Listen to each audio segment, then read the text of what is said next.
guys, welcome to Doms DJ Channel. Ketemu lagi sama gue Mandela. Dan hari ini kita lagi kedatangan tamu spesial nih. Langsung aja kita panggil kali ya, Billy Tanner, boleh kesini bro?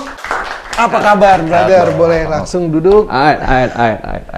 Ini thank you banget loh, udah ngeluangin waktunya ke Doms DJ nih. Man, the pleasure is mine, man. Thank you banget udah ngundang gue kesini. You're welcome, thank you.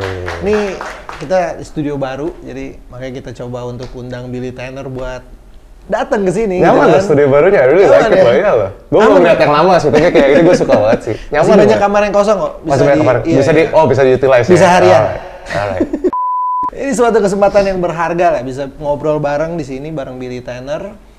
By the way, gue tuh tahu Billy Tanner, jadi waktu di Vibin volume 1. Ya, oh iya, gue datang waktu itu Vibin volume 1, ya. itu kan gue lihat yang Regis kan, ada Billy Tanner. Kayak gue nggak asing nih sama namanya nih. Tannernya sih lebih tepatnya kan. Okay. Tanner Yeah, gue nggak asing nih. Oh, gue inget-inget gue pernah lihat lagi itu tuh jadi di flyernya DWP ya sama Ultra ya, bener kan ya? Betul. Gue liat di situ si Tanner kan, pas gue liat Billy Tanner ini mungkin yang keduanya kali. Oh ternyata enggak, ini collab gitu kan berdua. Cukup ini lah, cukup kaget lah lagi itu datang kan di event pertama kita. Tapi kalau gue boleh tahu nih bro ya, sedikit kita bahas motivasinya nih lagi itu apa sih yang bikin lu, oh gue datang deh. Very interesting question. Karena gue merasa waktu itu apa ya, kayak pada saat pertama kali gue ngeliat Doms ini, gue belum menemukan platform yang secara spesifik memanfaatkan Instagram, karena kan gue menggunakan Instagram banget kan. Waktu itu for some reason itu came across my explore, jadi nongol di explore page gue, terus adalah Doms ini apa nih Doms DJ Kenanan. Dari situ gue mulai mempelajari aja, lihat oh ternyata ini media untuk DJ baru lah, dan DJ lama bisa bilang DJ lama juga lah buat belajar lagi gitu kan. Terus gue mulai mengikuti dari situ tuh. Dan mulailah kan nongol promosi-promosi acara buat Vibin tuh. Bener. Jadi dari situ kayak kebetulan yang datang juga si Jaya. Bener. Terus si Flo juga jadi MC juga kan, kayak ini kenal datang deh gitu kan. Datang aja iya. Dan kita ketemu deh di situ deh. Iya, lagi itu ketemu gitu. Dan gue waktu lihat pertama ada yang lewat kan, Steve Aoki nih gue bilang. Rata-rata semua orang gitu loh. Udah jutaan orang manggil gue Steve Aoki loh. Gue juga nggak ngerti loh. Sebelum gue lanjutin, gue mau kasih tau dulu buat kalian yang bingung mau download lagu-lagu DJ, kalian bisa langsung aja ke www.kupingdj.com. Karena ada DJ set yang bisa kalian dapetin lengkap dari urutan lagu, hot queue, looping, bahkan ini support untuk record box, virtual DJ, dan Serato DJ. Support Doms DJ dengan cara like, comment, share, subscribe, dan nyalain lonceng notifikasinya. Karena pastinya gue akan sharing tentang kreatif, tips and trick, review, DJ breakdown, bedtime story, dan DJ talks. Oke, kita balik lagi nih sama Billy Tanner nih. Bro, sekarang lagi sibuk apa sih nih bro? Banyak sih kesibukannya ya. DJ sih emang gitu ya? DJ kalau di kerjaan lah, DJ udah pasti sibuk lah ya. Maksudnya karena gue sama partner kerja gue, kalau untuk urusan pribadi, nge-DJ dengan Billy Tanner, kita satu tim hanya berdua doang. Jadi dari urusan dealing, administrasi, kontak-mengontak, segala macam, itu kita berdua yang kerjain. Dan ada lagi dengan kesibukan Artsy Tanner juga ada kesibukan itu dari produksi, bikin setlist dan segala macamnya. Dan sibuk main game juga. Main game? Ya, of course. Kita butuh hiburan juga gitu kan. Tapi menarik nih, tadi kalau lu bahas, lu sibuk manage juga, berarti lu ikut terjun di dalam bisnisnya juga ya? Of course, harus. Menurut gua kayak kita sebagai performer, sebagai DJ, kita harus setidaknya mengerti sedikit aspek dari bisnis apa yang kita lakukan gitu. Kalau misalnya kita punya talenta buat nge-DJ nih, tapi di sisi lain kita juga butuh mencari nafkah. Nah, itu kan kita harus mengerti cara menjual diri kita gimana kan. Jadi dari situ kenapa makanya gue harus merasa setiap DJ itu harus bisa masuk ke aspek bisnisnya itu juga gitu. Jadi jangan cuman kita perform aja. Dan itu yang gue aplikasikan gitu. Iya, dan masih banyak juga sih ya kalau yang nganggapnya ya bagian bisnisnya manajernya doang gitu kan. Iya, sebenarnya nggak ada salahnya juga kayak gitu, tapi maksudnya kita ya di sini namanya sebagai penyedia jasa, kenapa nggak mempelajari aspek bisnisnya juga kita dari si pemberi jasanya itu. Benar. Di situ sih sebenarnya. Jadi buat kalian yang lagi mendalami dunia DJ mungkin ya, jadi jangan terpaku sama teknis fundamental terus juga, kalian harus mikirin bisnisnya juga. Karena jangan sampai kita udah bisa nge-DJ tapi kita nggak bisa jualan ya kasar katanya ya. In a way begitu memang kayak karena then again kita mencari nafkah di sini. Bener. Maksudnya kita nge-DJ dari sebuah hobi, kalau bisa dijadikan sebuah profesional kenapa enggak gitu. Bisa buat review juga kan? Ya, review alat DJ, bikin YouTube DJ untuk ngajarin DJ baru kan bisa. Oke bro, mungkin kita santai-santai dulu kali ya. Kita sedikit game sekali ya. Gua ada 3 lagu nih. Gua ada 3 lagu. Alright. Bukan lagu gua sih. Oke. Jadi kayak gua lagu-lagu DJ gue coba-coba kayak belajarin akustiknya gitu kan. Masih belajar ya guys ya. Jadi wajar aja. Kita tebak-tebak kali ya. Oke, let's see. Lagu pertama.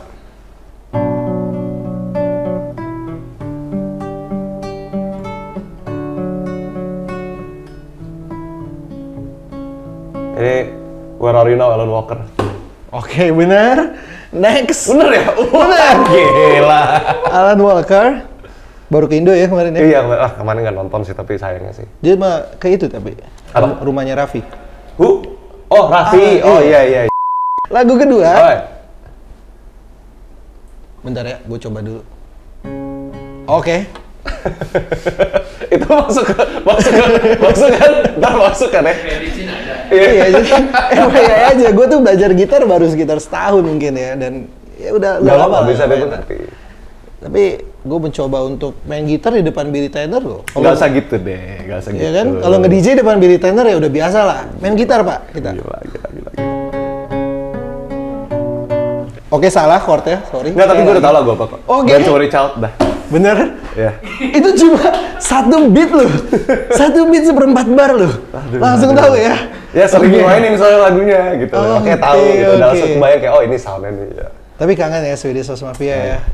Tapi dulu sebelum gue ngefans dia, gue sempat suka juga sama Alesso sih. Mereka udah emang satu bangunan lah mereka itu tuh. Video musik videonya tuh yang Alesso Years itu salah satu dulu waktu gue masih ke DJ banget lah, maksudnya masih. Nah, sekarang udah nggak DJ banget sekarang. Sekarang membagi ilmu aja, berbagi sharing gitu kan. Oke nih, sekarang lagu ketiga nih, nggak usah banyak. Nanti yang ada kita syutingnya sampai besok kalau gue latihan dulu. Oke, coba kita dengar ya.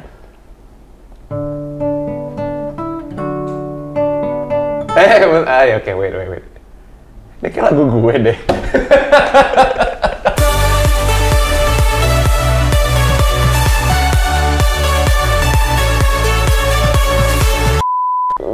Itunya yang bikin kenal tuh nah itunya loh ya. Iya, itunya yang bikin kenal. Ini kayak lagu gua, River Adset Tanner itu nama lagunya. River. Jadi Adset Tanner itu emang baru aja. Belum bulan apa ya, sorry ya? 2 bulan yang lalu ya? Iya, kurang lebih April atau Mei lah kemarin kita keluarin lagu itu. Oke, ini jadi tadi itu lagu barunya. Sebelum gue banyak sih yang pengen gue tanya sebenarnya lagu baru lu dan Adset Tanner gimana ke depannya. Tapi gue pengen mundur sedikit nih. Gue pengen nanya, oh ya, jadi buat yang nggak tahu, by the way, Billy Tanner ini dulu adalah salah satu personil di World Genius. Nah, tapi sekarang nggak. Sekarang udah nggak. Jadi lagi itu tuh sebagai DJ-nya ya? Waktu itu, iya. Jadi tahun 2000, kurang lebih tahun 2016 ya.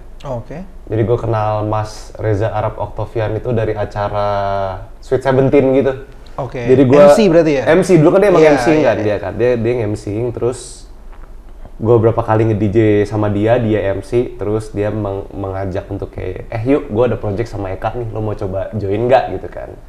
Dan of course gue pikir kayak boleh deh, ini kan gue pikir ada experience yang baru juga dari situ. Jadi pada saat itu ya gue diangkat menjadi DJ-nya untuk grup itu dari tahun 2016. Betul sekali. Oke, jadi baru kenal langsung diajak jadi DJ-nya tuh? Iya, waktu itu, tapi nggak langsung baru kenal langsung diajak, nggak. Jadi kita bertemu dulu, kita meeting bareng kan, gitu. Kita kenal masing-masing dulu, kan sama Eka Gustiwana kan waktu itu belum kenal kan ya. Jadi baru kenalnya sama si Arab doang. Jadi kita ketemu waktu itu di daerah Medit, kalau tahu di Tanjung Duren.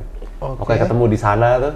Kita ngobrol, kita tukar pikiran dulu segala macam. Akhirnya kita studio session pertama, kita coba bikin lagu di tempatnya Eka, and then after that acara awal-awal kita apa ya?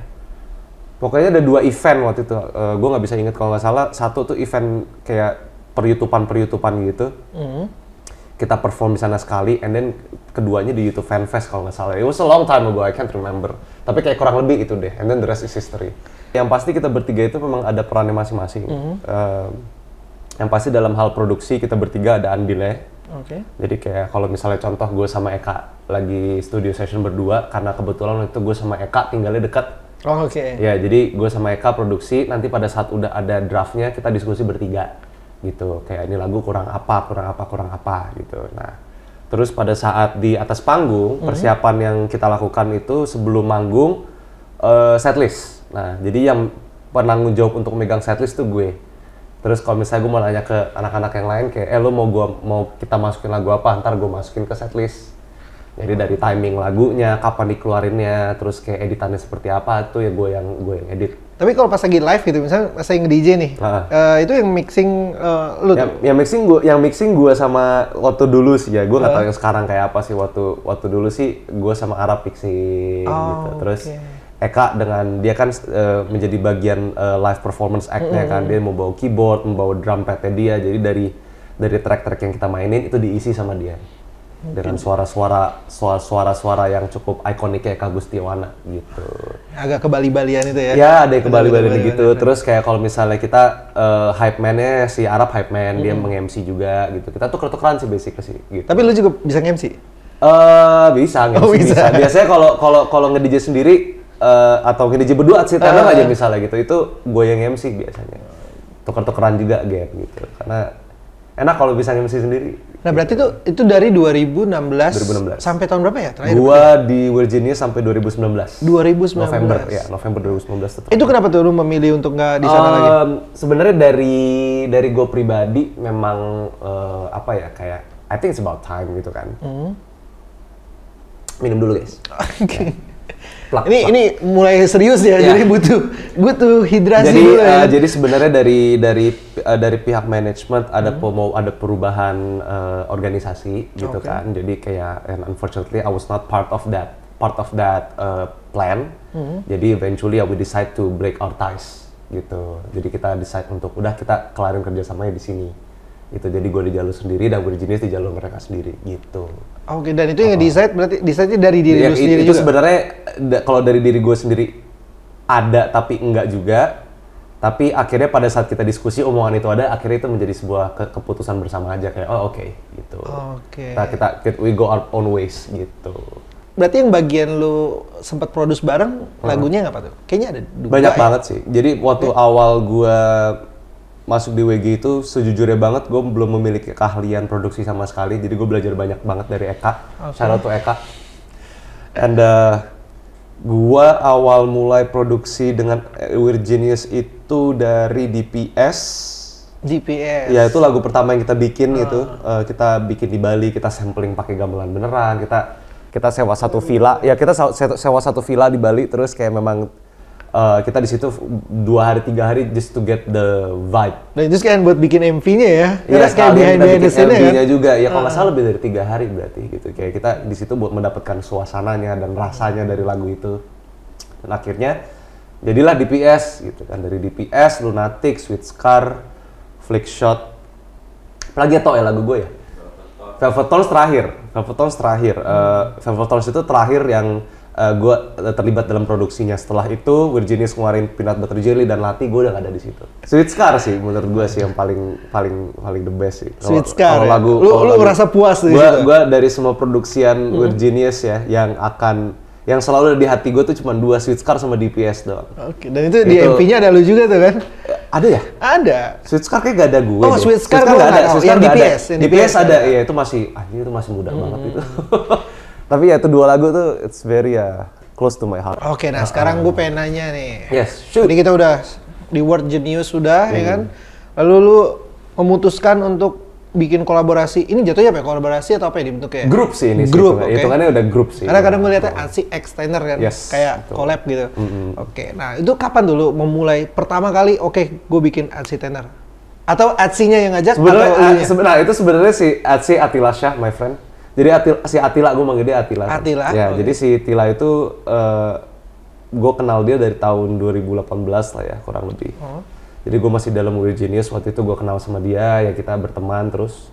Di saat tahun 2020 setelah gue selesai dengan Virginius, dia ada ide nih gitu kayak, lo mau nggak gitu kan bikin grup iseng-isengan. Dan sejujurnya dari dalam diri gue mau bilang kayaknya gue nggak bisa dulu gitu kan. Gue baru kelar kerja satu grup, masa gue mengambil keputusan untuk kerja dalam grup lagi. Itu jedanya pendek tuh ya? Jedanya pendek banget waktu itu, jedanya lumayan pendek waktu itu dia ngajak. Tapi nih yang paling nyebelinnya ya, yang ngebikin gue akhirnya masuk ya. Dan ini pun Attila pun akan selalu cerita hal yang sama. Jadi waktu itu 2020 pandemi, semua festival dan semua kegiatan klub itu online semua. Jadi di bulan itu lagi ada DWP virtual. Kan, on that year gitu. Terus Attila kebetulan diajak main ke sana. Tiba-tiba Attila nih datang, ya kan. Kita lagi main di studionya dia, terus kayak, Bill, gue ada ajakan main ini di DWP nih gitu. Lu mau nggak main sama gue? Gue males kalau main sendiri gitu kan. Biasanya Tila begitu kan ya toh ya. Mulutnya wah manis banget dia kalau ngajak gitu. Penawarannya dia udah tahu dia udah tahu awal-awal gue nolak dulu kan di kerja gue, terus kayak, "Alut, udah ngediji sama gue lah di DWP gitu kan." Terus gue gak bikin dua kali kayak, aduh anjing ya udah deh boleh deh gitu. Akhirnya kita start dari situ. Kita awalnya kan memang Atsi X Billy Thunder dulu. Itu awalnya adalah kolaborasi. Tapi pada saat kita main dan kita melihat traction dari performance kita itu bagus, karena banyak orang yang bisa dibilang kangen dengan sound-sound yang kita bawa, itu bisa nanti kita bahas. Pasti. Jadi dari sound-sound yang kita bawa itu ternyata tractionnya bagus. Akhirnya kayak kita berdua diskusi kayaknya, you know what, let's make this fixed deh gitu loh. Kita fixin aja yuk gitu. Kita coba jalan sebagai grup tuh. Dan akhirnya lahirlah Atsi Extender gitu. Jadi dari DWP virtual. DWP virtual 2020, DWP virtual 2021, dan akhirnya kemarin kita main DWP live 2022. Dan di Ultra juga ya? Ultra juga sempat main. Ultra Bali waktu itu. It's pretty fun. Nah, terus kalau di Atsi Extender sendiri, kalau sebelumnya kan lo bertiga, sekarang lo berdua nih. Role-nya sendiri tuh gimana tuh? Role-nya lebih spesifik sih sekarang ya, enaknya ya. Jadi emang Attila itu sangat jago sekali dia dalam hal produksi musik. Dan gue bisa dibilang demen perform gitu. Jadi kita saling mengisi aja gitu. Jadi Attila dalam hal produksi akan dia yang pegang, akan dia pegang semua. Gue akan masuk di situ pada saat step awal aja, memberikan ide dan segala macam. Untuk masalah performance, gue ada andil di situ. Sama sebenarnya kalau lebih sama kayak WG pada saat gue di Weird Genius juga gitu. Tapi bedanya karena kebetulan partner gue DJ juga, jadi kerjanya juga enak gitu. Karena kita misalnya kalau kita nge-curate setlist, kita nge-curate-nya bareng. Kita mau ngedit track apa, kita ngeditnya bareng. Jadi sebelumnya nggak enak? Bukan yang nggak enak, kerjaan gue lebih banyaknya dulu. Gitu. Karena kan, ya karena kan maksudnya kayak waktu saat Weird Genius itu memang kalau untuk bikin edit segala macam kan gue harus memikirkan itu sendiri gitu loh. Eka dari sisi produksi, dari sisi musik, dan Arab menjadi hype man-nya, meskipun itu ada andil ke situ, tapi Indian itu jatuhnya ke gue juga gitu. Sedangkan kalau di sini jadinya ada partner diskusi juga, kita banyak ribut sih gitu loh, banyak berapa kali debat segala macam. Tapi I think that's the fun part of it, karena kita berdua pengen ngebikin set yang keren banget, pengen ngebikin set yang orang bakalan ingat, makanya ada perdebatan itu. Gitu. Jadi dari pengalaman Attila sebagai DJ dulu dia DJ trance yang sekarang udah pindah menjadi Atsi bikin house music, dan gua dari DJ apa ya, hitungannya DJ IO lah dulu ya, dari DJ IO, dan sekarang udah mulai main kesini kesana. Kita menggabungkan experience kita di Atsi Extender gitu. Jadi balancing idealisme dengan balancing jualan bisa ketemu di tengah gitu. Jadi that's why it's very fun working in this group, karena itu dia, it's a balancing of everything, semuanya seimbang gitu. Dan secara komunikasi juga lebih enak ya, karena lu sama-sama DJ ya. Bahasanya bisa lebih ngerti masalah ngomongin urusan flow segala macam ya. Maksudnya kita kan emang we've been doing this for a long time gitu loh. Jadi kita berdua masing-masing udah ngerti bahasanya. Oh, Bill kayaknya jangan taruh di sini misalnya lagunya. Energinya turun atau gimana. Maksudnya bahasa-bahasa kayak gitu kan nggak semua orang ngerti kan.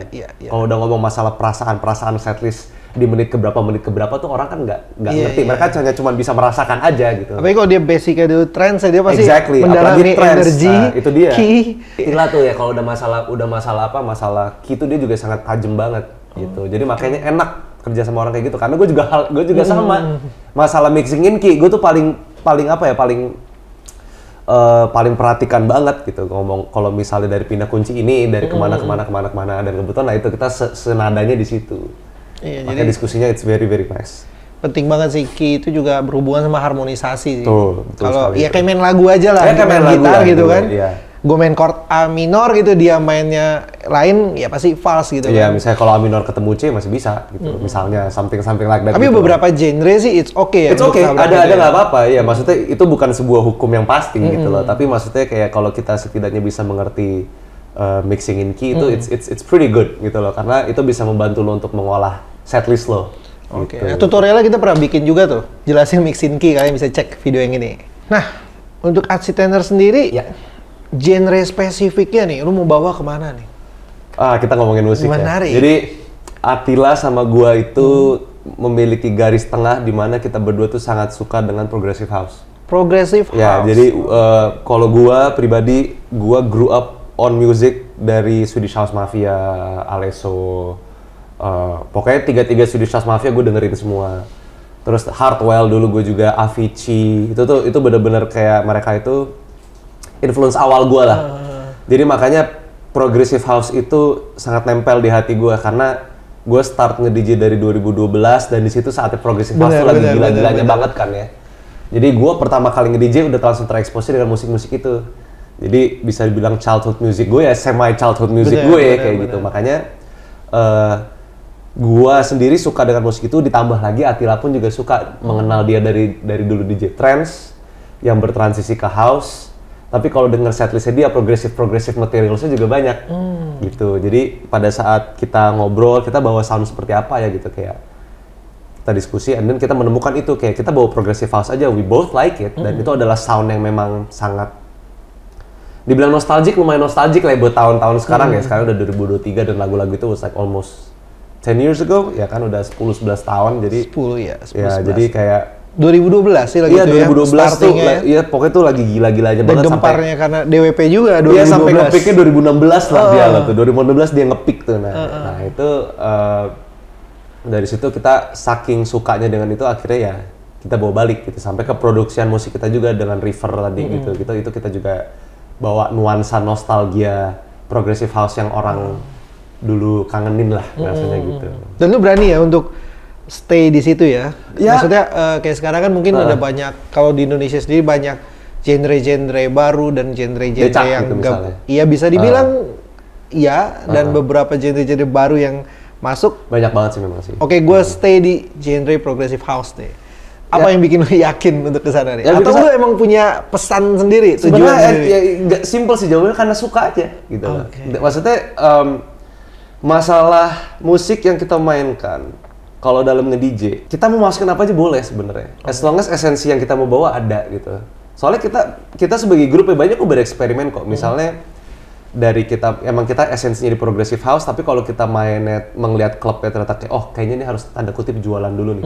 Kita imbangin gitu loh. Oh, Tetap kita sebagai performer punya idealisme, tapi then again kita di sini dipanggil untuk menghibur orang juga. Jadi kalau misalnya kita terlalu idealis gak bisa menghibur orang, ya serba salah. betul-betul. Jadi bisa bilang idealis realistis lah ya. Iya, idealis realistik aja gitu loh. Harus Kayak balance ya. Kita harus balancing dua-duanya gitu, karena menurut gue seorang artis atau musisi apapun yang malah bisa mematahkan ego dia, malah dia itu adalah musisi yang hebat. Gitu. Karena kalau lu terlalu percaya kuat dengan ego lu tanpa memandang orang lain, ya berarti lu emang terlalu tertutup aja dengan hal-hal yang lain gitu.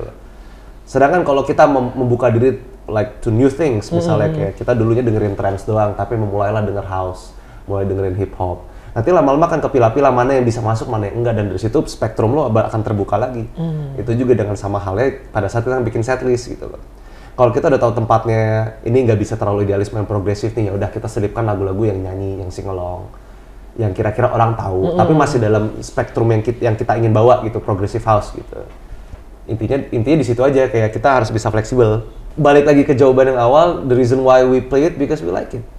Itu aja, dan kita udah banyak cara buat bisa tetap mainin apa yang kita mau, disimbangkan dengan apa yang crowd mau denger. Itu bisa disimbangkan. Gue pengen tahu nih cerita latar belakang dari ini, jatuhnya lagu yang pertama ya? Lagu yang pertama. River ya? Ya, betul sekali. Ini lagu yang pertama. Nah, di lagu pertama ini apa nih latar belakang ceritanya nih? Sebenarnya itu detailnya dipegang sama si Amin Salmi ya. Shout out to Amin Salmi, dia adalah songwriter dari lagu ini. Jadi dijelasin latar belakangnya gue rada bingung juga sih ya, to be honest. Tapi yang pasti kalau secara dari esensi lagunya itu sendiri yang tadi gue bilang gitu, kayak kenapa kita mengambil elemen progressive house di sini, karena ya kita cinta lagu itu dan kita merasa itu adalah sebuah genre yang orang-orang tuh perlu dengar. Gitu loh. This is the difference with like dengan adanya musik-musik yang lain gitu. Nih, ini pernah ada nih gitu, and actually people still like this gitu. Why don't you take a listen to this gitu. Lagunya artinya apa? I might be wrong about this. Karena ditulis Alvin ya, tapi kayak ya it's about mengangani seseorang yang udah nggak ada aja sih. Oke. Gitu. Ya. Tapi lo ikut dalam produksi itu ikut? Dalam produksi itu gue ikut di awal-awal aja. Jadi memang karena dengan kesibukan gue nge-DJ secara sendiri juga dan dengan grup juga dan segala macamnya, waktu itu eventually yang mengerjakan itu Attila dengan co-producer kita. Ya, dan akhirnya jadilah lagu River itu. Tapi emang ya kalau gue denger lagunya River nih DNA-nya tuh kayak era-era 2012, kayak lead-nya aja bahkan pas gue denger kayak gue keinget sama lagunya SHM nih. Yes, Don't You Worry Child tuh. Exactly. Itu dia, we just love it, you know. Progressive house tuh udah bahasnya udah di darah kita aja gitu. Dan kalau gue pernah denger di salah satu podcast juga, Billy Tanner tuh ngomong kalau SHM tuh udah kayak Tuhan gitu ya. SHM tuh Tuhan gue. Ini sorry orang-orang Katolik ya, gue Katolik ya, jadi gue cuma ngomong misalnya kayak kalau biasa kan dalam logo Bapa Putra dan Roh Kudus gue tuh Axwell, Ingrosso, Stevangelo. Itu gue saking gue menuhankannya Swedish House Mafia dari awal gue mulai merintis karir gue menjadi DJ. Itu gue sampai sekarang nggak akan lepas perasaan gue terhadap Swedish House dan apa ya, mengetahui sebesar influence-nya itu mereka ke gue. Gue nonton mereka di Jakarta, konser tour mereka 2013. Gue jadi dengerin musik dia 2012, gue nonton One Last Tour mereka 2013 di Ancol, dan itu Jakarta lagi banjir gila. Gue nggak peduli, gue tetap berangkat ke Ancol, gue nonton mereka, dan selesai dari situ gue langsung kayak, gue ingat banget, gue langsung bilang ke diri gue, oke, I know what I wanna do. Gue tahu gue mau ngapain. Lo jadi DJ ya deh? Gue mau jadi DJ. Itu gara-gara nonton Swedish House Mafia. Jadi saya sangat menginfluence lu dalam dunia banget, DJ nih ya? Itu sangat banget mereka. Mereka tuh influence dari semua nama yang tadi gue sebutin tuh, dari Avicii gitu-gitu, mereka tuh SHM punya influence yang bisa dibilang paling besar. Bisa dibilang itu juga jadi titik balik lu untuk jadi DJ ya? Iya sih. Tapi sebelumnya berarti apa? Sebelumnya itu gue 2012 kan baru masuk kampus kan. Gue baru kuliah. Gue itu dulu anak band. Anak band? Ya, dulu gue anak band. Tuh kan jalurnya kayak Steve Aoki nih. Iya. Steve Aoki tuh juga anak band? Anak band dulu kan? Iya, gue dulu drummer dulu gue. Gue drummer, terus band gue itu pecah karena member-membernya harus belajar ke luar negeri. Jadi gue belum ada menemukan media untuk bermusik lagi. Nah, di tahun-tahun segitu, sebenarnya dari tahun 2009 gue udah mulai iseng-iseng clubbing kan, kayak pergi ke klub, udah mulai terekspos dengan dunia malam Jakarta gitu. Nah, lama-lama tuh gue kayak suka dengan dunia gitu, kok seru ya gitu. Salah satu nama yang gue akan selalu ingat banget namanya Skizo, Bang Kijo.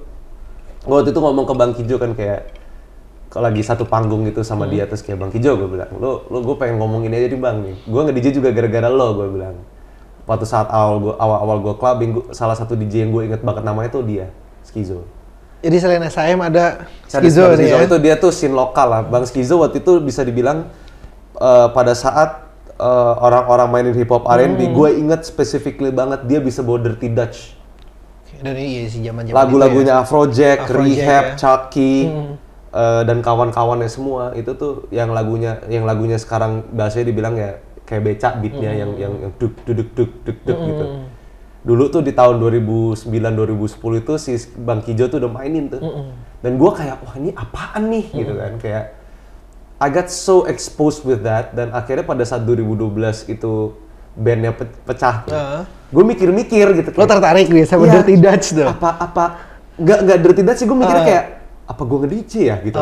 Gue ada pemikiran gitu kayak, boleh deh, coba deh latihan deh gitu kan. Download lah software di iPad gitu kan, download software di iPad, namanya DJ, itu dari yang bikin algorithm kan. Gue di situ, gue download, terus udah gitu gue nonton di YouTube tutorialnya, kayak oke, nge-DJ tuh gimana sih segala macam gitu. Dan jadi lu otodidak nih? Otodidak hitungannya. Sama sekali lu nggak pernah les DJ? Gue nggak pernah ikut instansi DJ apapun. Jadi yang waktu itu pada saat gue udah mengerti cara nge-DJ pakai iPad, gue ketemu mentor gue, temen gue, itu partner IO gue, namanya Crave. Jadi dia itu ngajarin gue buat megang pakai controller semacam ini. Jadi gue alat pertama yang gue pegang itu controller dulu, gue nggak megang si DJ.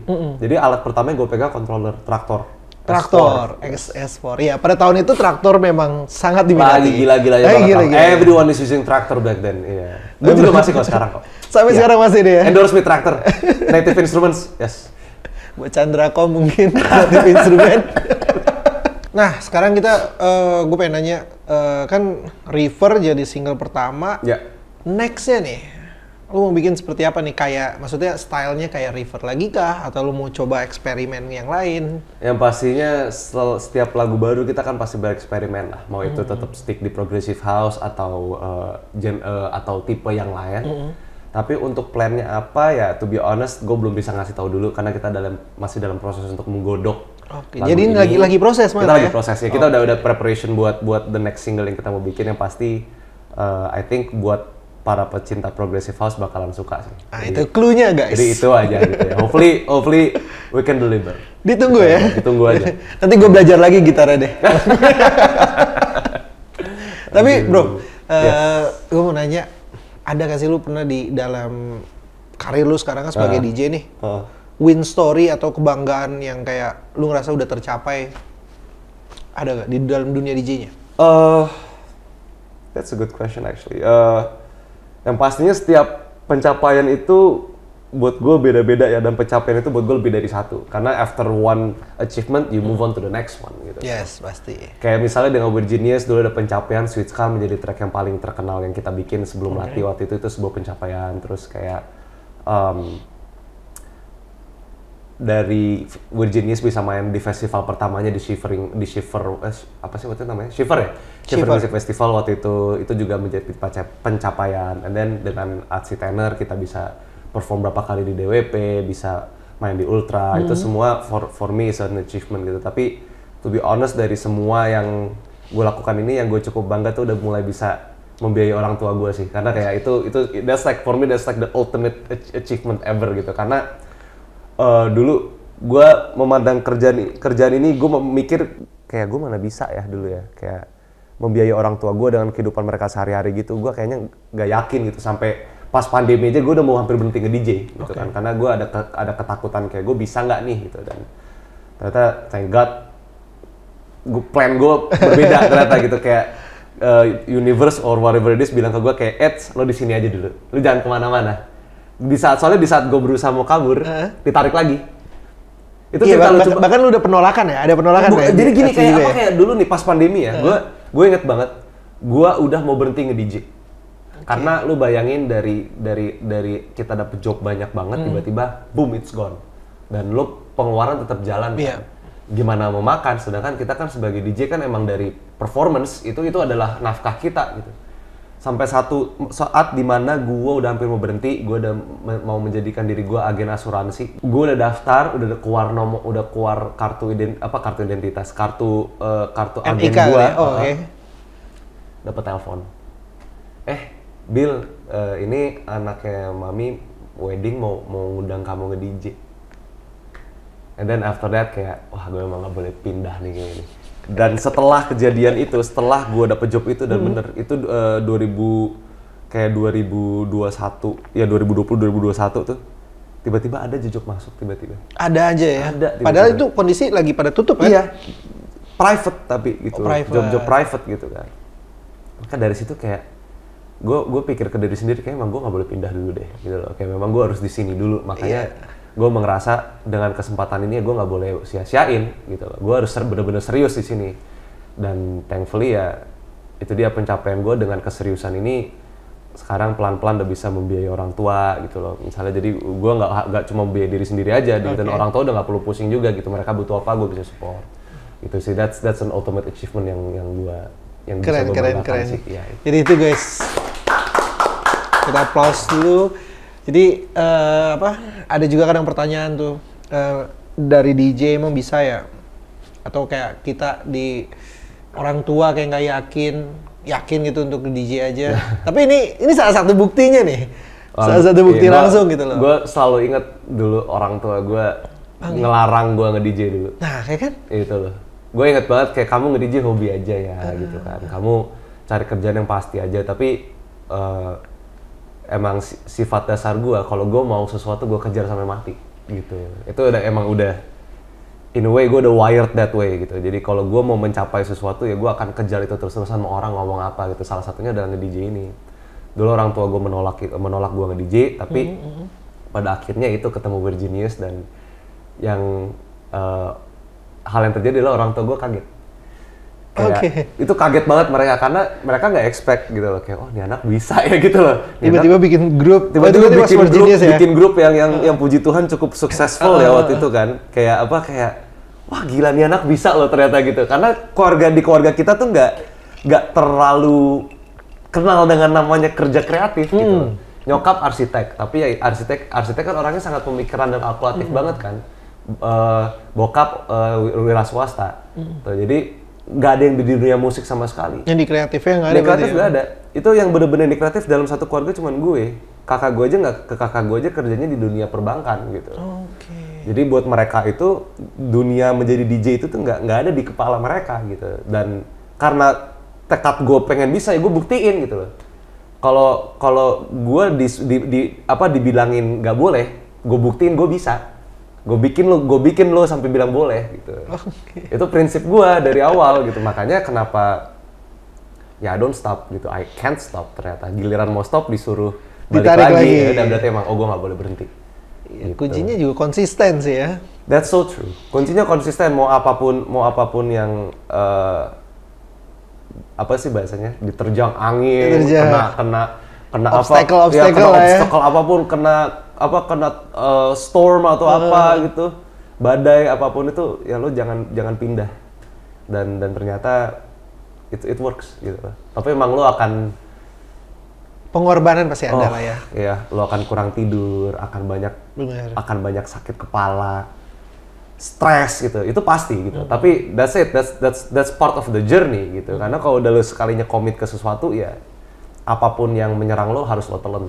Take the journey kuncinya. Take the journey, intinya itu aja udah. Bio IG gue. Oke bro, sekarang dari Atsi Tenor nih, apa harapan lu ke depannya dengan Atsi Tenor? Yang pastinya gue berharap banget kita bisa terus jalan di jalur kita, yang dimana kita ingin membawa hashtag kita kan bring back progressive house kan. Bring back progressive house. Hashtag bring back progressive house, hashtag all rave top. Jadi memang kita ingin kayak reintroduce rave culture lagi, terus kayak ingin membawa progressive house ke era pada masanya. Meskipun we know kita nggak terlalu bisa-bisa banget, tapi setidaknya orang-orang yang menyukai itu bisa mengingat kembali bahwa kayak oh iya, I used to like these songs gitu loh. Biasanya kalau habis dengerin River tuh pasti langsung trigger, relate-nya langsung paling ya SIM, Clarity gitu lah ya.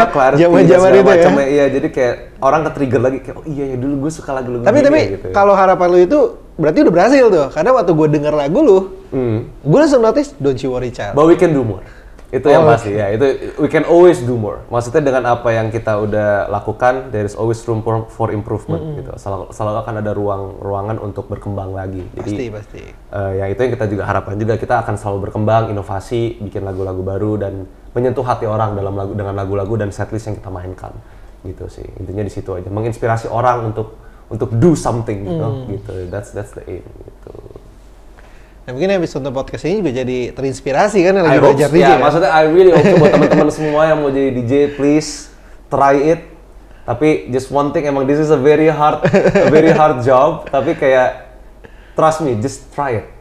Coba aja dulu, belajar dulu. Nonton video-video Doms DJ. Bisa. Trust me, I'm DJ kan? Yes. Nah bro, karena Doms ini kan banyak banget teman-teman yang penonton Doms ini adalah